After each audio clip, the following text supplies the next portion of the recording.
The first whisper of autumn arrived in Harmony Creek, Ohio, on a Tuesday morning. It wasn't the chill in the air or the first golden leaf from the old oak on Main Street. No, it was a different kind of cold. A chilling silence settled over the town square, a silence born from a secret starting to unfold. A young woman, a librarian named Sarah Jenkins, had vanished. She was there one moment, locking up the library just after dusk, a familiar, comforting sight. And then, she was gone. The only thing left was a single, perfect red rose on the stone steps, its petals still dewy, untouched by frost, a beautiful, haunting calling card. It started subtly, a murmur among neighbors, a worried call from Sarah's mother. The murmur grew into a roar of fear.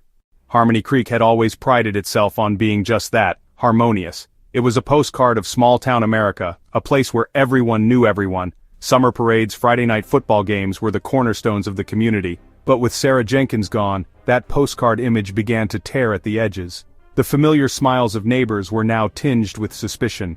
The friendly chats at the local diner were replaced with hushed, fearful whispers. The town was holding its breath, waiting for the other shoe to drop, and the collective anxiety was a palpable thing, a weight pressing down on the shoulders of every man, woman, child. Weeks turned into a month, and the seasons changed. Autumn's vibrant colors faded into the stark gray palette of early winter. And then, it happened again.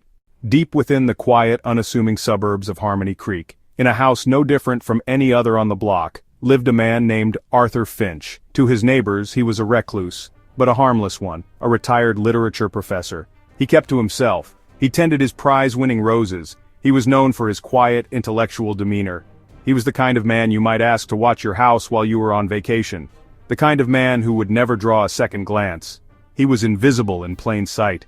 And that was precisely how he liked it. Arthur Finch was the poet. Arthur was a man who lived a life of meticulous, obsessive order.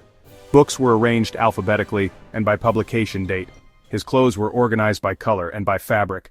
Into this cauldron of fear and suspicion stepped Detective Miles Corbin of the Ohio Bureau of Criminal Investigation. Corbin was not a man of small towns. He was a creature of the city, concrete, steel, a man whose face was a roadmap of long nights and difficult cases. He was quiet, observant, possessed a mind that saw patterns where others saw only chaos. He had been sent to Harmony Creek to do what the local police could not, to catch a ghost. When he arrived, the first thing he did was visit the empty library steps, staring at the spot where the first rose had been found, as if trying to will the past back into existence. Corbin was the antithesis of the poet. Where Arthur Finch was obsessed with cold, sterile order, Corbin thrived in the mess of human nature. He believed that every killer, no matter how clever, was still human, and humans make mistakes. They have egos, they have needs. Weeks had turned into a month of dead ends. The case files were a monument to frustration, passed from one detective to the next. But Detective Corbin's first real break came from a place no one had thought to look. He wasn't focused on the crime scenes, which he knew were meticulously scrubbed, almost staged. The killer left nothing behind. So Corbin turned away from the what and the where, and focused on the who. He needed to understand the victims themselves, to walk in their shoes. What did Sarah Jenkins, the quiet librarian who seemed to live between the pages of books, and Emily Carter, the vibrant waitress saving up for a trip she'd never take, have in common? On the surface, absolutely nothing. Their worlds were orbits that should never have crossed. They moved in different circles, had different friends, and lived completely different lives.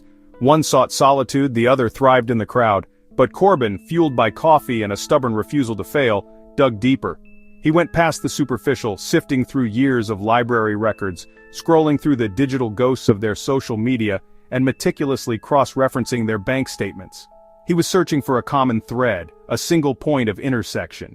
And then, buried in a mountain of digital receipts, he found it. A tiny detail that made the hairs on his arms stand up. Both women, within a week of their deaths, had purchased books from the same obscure online seller, a specialist in rare and classic literature. The purchases themselves seemed innocuous. A first edition of Wuthering Heights for Sarah, a tale of obsessive love. A collection of Edgar Allan Poe's darkest poetry for Emily. Books that spoke of passion and death. It was a faint connection, a digital breadcrumb. But in a case this cold, a whisper was as good as a shout. It was a start. It was everything. Arthur Finch sat in his leather armchair, the world outside held at bay by thick velvet curtains. The soft glow of a reading lamp illuminated the pages of a leather-bound book. He was reading Milton's Paradise Lost, not for the first time. He found a strange kinship in its verses, a tale of a fall from grace he considered a righteous rebellion. Beauty, in his view, wasn't corrupted, it was simply revealed for the fragile, flawed thing it always was. From the outside, he was the picture of scholarly peace. But inside, his mind was a storm of cold, calculated thought, mapping out the city's arteries, reliving the quiet satisfaction of a plan perfectly executed. He was aware of the new detective in town, a man named Corbin. He had seen him from this very window, a somber figure walking the rain-slicked streets. Corbin didn't just look, he observed. The way his gaze lingered on a discarded newspaper, the slight tilt of his head as an ambulance passed. Arthur felt not fear, but a flicker of professional respect, the kind one artist feels for another. He saw Corbin as a worthy opponent, a discerning critic of his work. The disappearances were for Arthur a form of artistic expression, his victims were his canvas. He studied them for weeks, sometimes months, a ghost in their periphery. He learned their favorite coffee shops, the music they listened to, the books they read. He chose them based on a perceived flaw in their character, a loud laugh, a frivolous purchase, a choice of popular fiction he deemed unworthy. These were not crimes to him but corrections. He was a curator, weeding a garden of humanity, ensuring only the most exquisite specimens remained. Detective Corbin was getting closer. He could feel it in his bones. He had cross-referenced the list, database and index cards, rare book collectors, regional horticultural society. The list was small, only a dozen names. He started working the list, conducting quiet, informal interviews, looking for a spark, a flicker behind a pair of eyes. He saved Arthur Finch for last, retired professor, widower, recluse.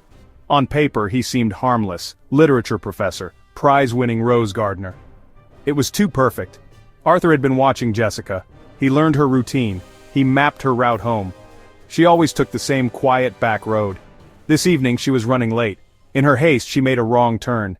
That street passed a gas station with a new HD security camera. Arthur waited, poised in the dark, and waited. Irritation flickered across his calm. He packed his pristine kit and drove home. His sedan, meticulously kept, unremarkable, recorded by the gas station camera. He drove past at the exact time he'd have been waiting. Not his normal route, a tiny deviation. A single thread pulled from the tapestry of his perfect crime. Corbin decided to visit Mr. Finch. He arrived at a neat house with a manicured lawn. He felt a chill that wasn't the winter air. He knocked. Finch opened the door. Corbin saw cold, intelligent eyes. The hunter, the hunted, separated only by a screen door. The final act was about to begin. The interview began politely. As Corbin laid out the final, damning piece of his circumstantial puzzle, the rare ink from the library's acquisition stamps, the air grew thick with finality. Yet Arthur Finch simply smiled. A serene, almost beatific expression. "You are very good, detective," he said, his voice a calm instrument utterly devoid of panic. A worthy critic. He stood, not with defeat, but with the poise of a host. He walked to a bookshelf and pulled out Dante's Inferno. "Every story needs a proper ending," he murmured, opening it. Tucked inside, a macabre bookmark, Sarah Jenkins's library card. The game was over. Finch hadn't lost, he had simply decided to end it. The arrest of Arthur Finch sent a seismic shockwave through Harmony Creek.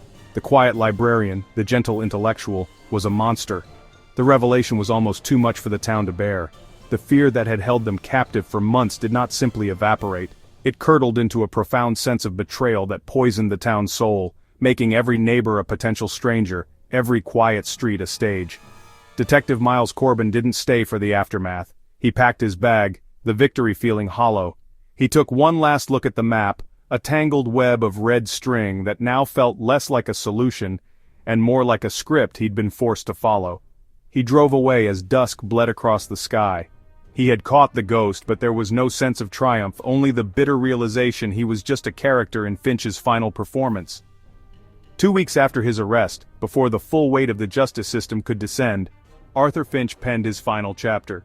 He used a piece of his own clothing to take his own life in his jail cell. It was his ultimate act of control, denying the world a trial, an explanation, or a confession. He would remain an enigma. For Harmony Creek, the snows of winter eventually melted and spring arrived. But it was a different, quieter spring. The memory of the man who left roses in the dark, the monster who hid in plain sight, would linger for a very, very long time.